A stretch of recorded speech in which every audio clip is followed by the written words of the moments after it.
Welcome to the Mr. Rogers Homes Living in Arizona Real Estate Channel. Let's talk Phoenix, Arizona real estate. These numbers are going to shock some of you. In fact, they may shock all of us. We'll go over the things you need to know to make your smartest moves. So stick around to the end. Do me a favor, click like and subscribe. Leave me a comment, good, bad, anywhere in the middle. New listings.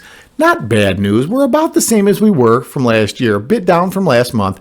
I believe that's because many potential sellers are listening to this channel. I believe buyers are too. But this part is where it definitely pays to listen to the facts and figures.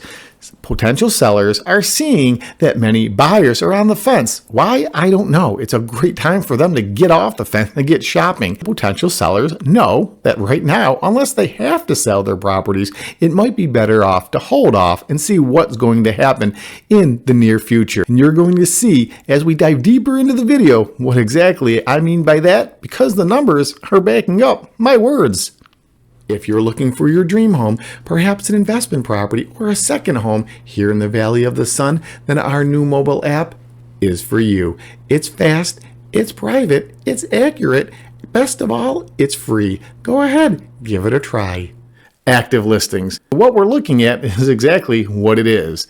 A lot of active listings are piling up, meaning buyers aren't gobbling them down. So we're starting to build that inventory without plugging one side or the other, trying to help both sides. Sellers, you gotta really follow 3 Ps: price, product, and promotion. If you want to talk more about it. However, buyers, what a great time to talk to your local lenders, see where the numbers are, and then get out there and take a tour of a home or two.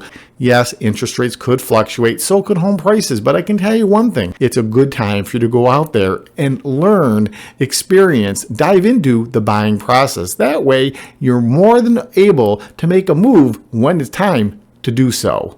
I really like closed listings. They give me a clear picture of what's happening with the market, what actually is happening, because when it's closed, it's done, finito.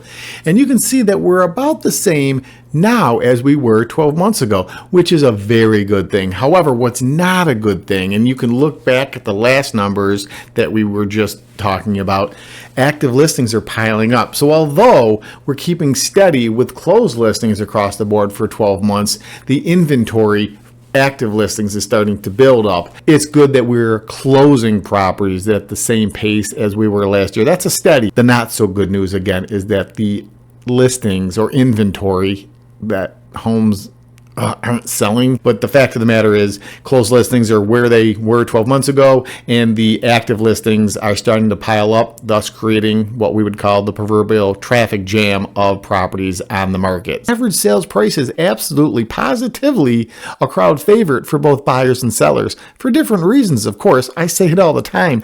Buyers want to see how low they can get the prices, and sellers want to see how high they can go. When we have average sales price holding steady over 12 months. Yes, last month or 30 days ago, the average sales price took a pretty decent dip, but, and I'll say it again, like life in oceans, real estate has ebbs and flows. I know buyers, again, want to see prices go way low, but that's only holds true until they actually purchase a property, and sellers want to get every nickel they can. Who doesn't when they sell something? The next 3 segments of this video, and again, stay to the end, you need this information.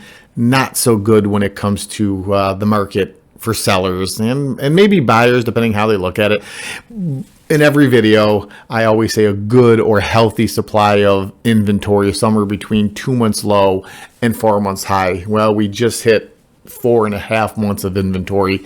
That's more than I like to see. And again, as I've said earlier in this video or throughout this video, we can see that the numbers are indicating that inventory is piling up. Prices have, again, held their own over 12 months, but the last month and the month prior, they've taken a dip. So prices are adjusting downward.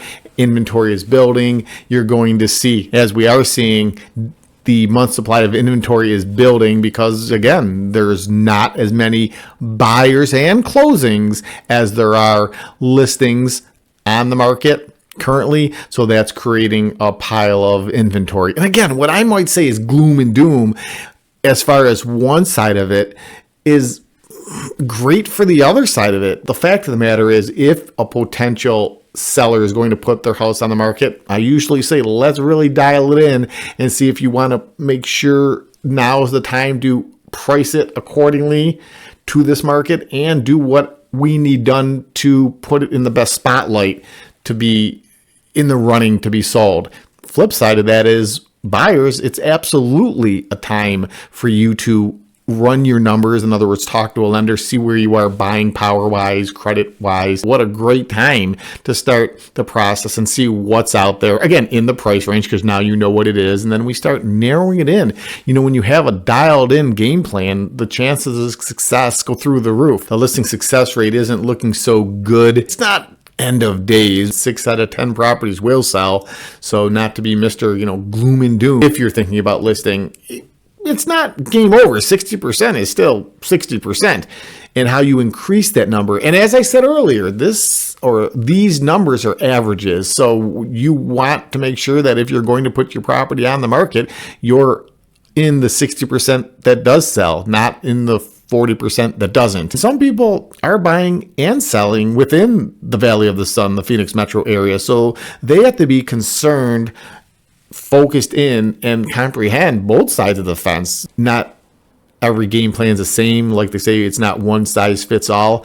So when it comes to buying and or selling, you definitely want to, in this market, see what side of the fence you're on. And again, I know I just said it, but I'll say it again. If you're buying and selling, you really have to do your homework for both sides of it, because you're going to be one and or the other, and sometimes it's happening at the exact same time. Yes, average days on market is unequivocally the last Phoenix real estate market statistic we're going to be talking about in this video, but by no means the least.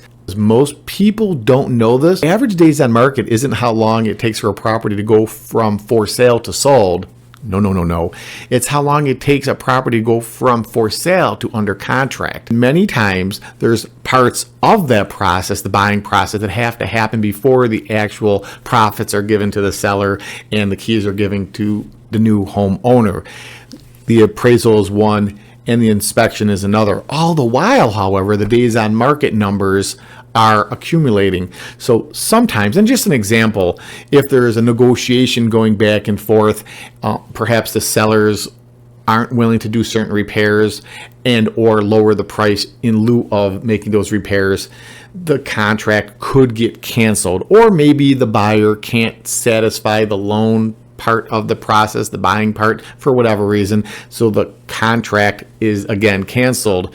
That property then goes back on the market, and because it's been on the market that amount of time and the days on market were adding up, it doesn't typically, and there is a way to do this, but it doesn't typically start the days on market over. So by no fault of the properties per se, the days on market accumulate. I want to focus in on, or at least dive into, the days on market to see, was said property buyers are interested in submitting an offer on the market for X amount of days because of the market itself, or was it under contract for a good part of those days? And that's why when you look at days on market, you just have to understand that the average days on market could be area specific, property specific, or there could be underlying reasons why it's been on the market longer than perhaps the house down the street. That's pretty much apples to apples. You gotta, I guess, peel the onions, as they say, and don't always hold days on market against a property because it was on longer than perhaps another like property.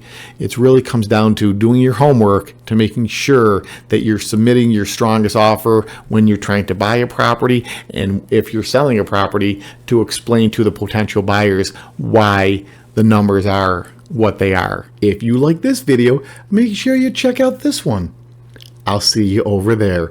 Until next time, take care. God bless America. I'll talk to you soon.